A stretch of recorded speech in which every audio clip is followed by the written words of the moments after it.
सच की आवाज news channel, दिखेगा वही जो दिखेगा सही। स्वामी प्रसाद मौर्य के नेतृत्व में लखनऊ में यूजीसी एक्ट 2026 के विरोध में बड़ा धरना प्रदर्शन हुआ। लाखों लोग शामिल हुए और रोड पर उतरे। पुलिस ने बैरिकेडिंग कर दी और भारी पुलिस बल तैनात किया गया। राष्ट्रपति को ज्ञापन दिया गया। मैम अपना परिचय बताइए। मैं ममता मौर्य, अपनी जनता पार्टी के प्रदेश उपाध्यक्ष। जो आज यूसी बिल को लेकर जो लखनऊ में धरना हुआ, इसके बारे में मैम बताइए।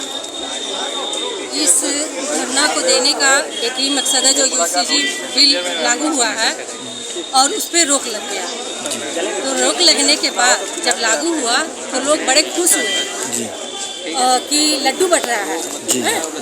और जैसे ही मैं दुखी हो गया और जैसे ही रोक लगा वो लोग खुश हो गए। ठीक है।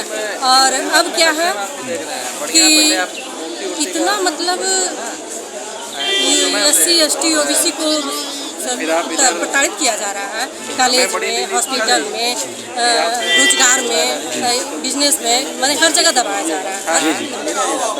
तो पहले तो इन लोगों का ये था कि कंधे से ऊंचा छाती नहीं होता और धर्म से बड़ा कोई जाति नहीं होता। लेकिन जैसे ही यूजीसी बिल लागू हुआ है, इसके बाद धर्म नीचे हो गया और जाति ऊपर हो गई। तो ये उनकी मानसिकता ही ऐसी है कि वो नहीं चाह रहे हैं कि कोई आज़ाद हो करके इस देश में रह सके। समानता का तो कोई अधिकार ही नहीं चाह रहे हैं। वो कहते हैं कि अगर पैर की जूती सर पे रख ले तो ये बर्दाश्त नहीं है। तो ये बर्दाश्त नहीं कर पा रहे हैं इस चीज़ को और उसका ये विरोध कर रहे हैं। और हम लोग चाह रहे हैं कि हम यूजीसी बिल लागू हो। इसी के लिए ये धरना प्रदर्शन दिया गया है। आप मैम क्या कहना चाहेंगी? मैं एडवोकेट सुशीला वर्मा, अपनी जनता पार्टी के प्रदेश उपाध्यक्ष हूँ।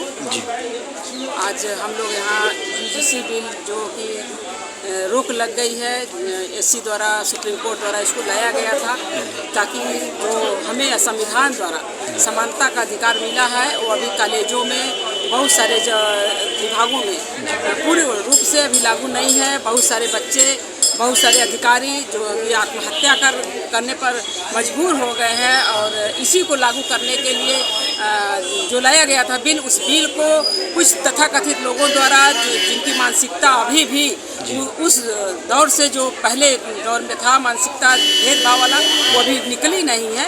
उन लोगों द्वारा विरोध प्रदर्शन करके उस पर SC द्वारा रोक लगा दिया गया है। हम इसलिए यहाँ पर इकट्ठे हुए हैं। बहुत सारे हमारी बहनें हैं इस विरोध में खड़ी हैं कि यूजीसी बिल फिर से समानता के अधिकार को लागू किया जाए ताकि सभी लोग स्वतंत्र रूप से बिना भेदभाव के अपना जीवन व्यतीत कर सके। भारत में सबको समान रूप से रहने का, खाने का अधिकार है, पढ़ने शिक्षा का अधिकार है।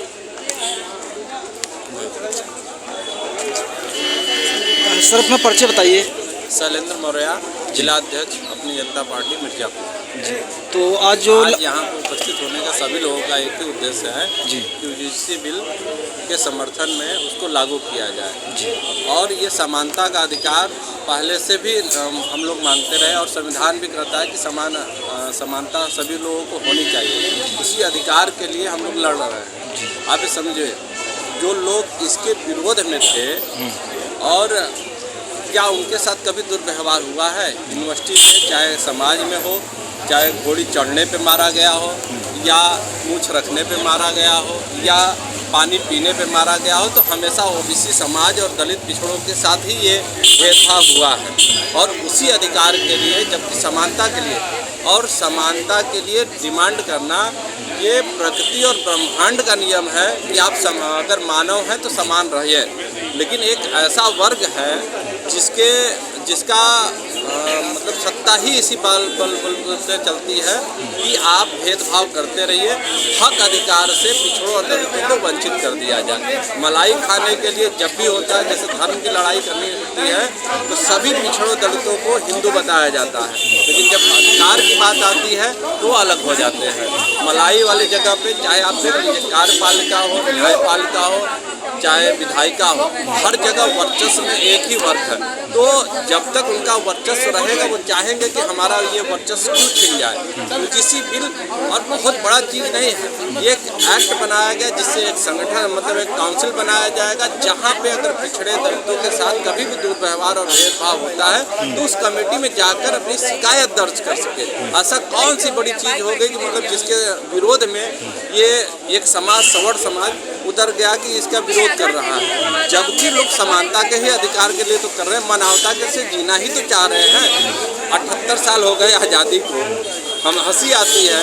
दूसरा देश कहता है कि हम चांद पे चलेंगे, ये आविष्कार करेंगे, रोबोट बनाएंगे। यहाँ हमारे देश में हम अभी समानता के अधिकार के लिए लड़ रहे हैं। आप सोचिए कि हम लोग कैसे देश में रह रहे हैं और किस मानसिकता किस भेदभाव में हमको जीवन जीना पड़ रहा है। तो सबसे पहले अगर पढ़ लिख भी ये पिछड़ा दलित अगर पढ़ लिख भी लिया गया है तो कम से कम अपने अधिकारों के लिए उन्हें रोड पर उतरना पड़ेगा। नहीं तो आप क्यों हिंदू बने हुए हैं खाली मतलब यानी कि धर्म की लड़ाई करने के लिए? हक अधिकार के लिए भी आप अपने लड़ना सीखिए, नहीं तो छोड़ दीजिए हिंदू धर्म, उस धर्म को अपनाइए जहाँ पे मानवता की बात हो, समानता की बात हो। हम सिर्फ और सिर्फ हक अधिकार से वंचित रहकर किसी भी धर्म को अपना नहीं सकते।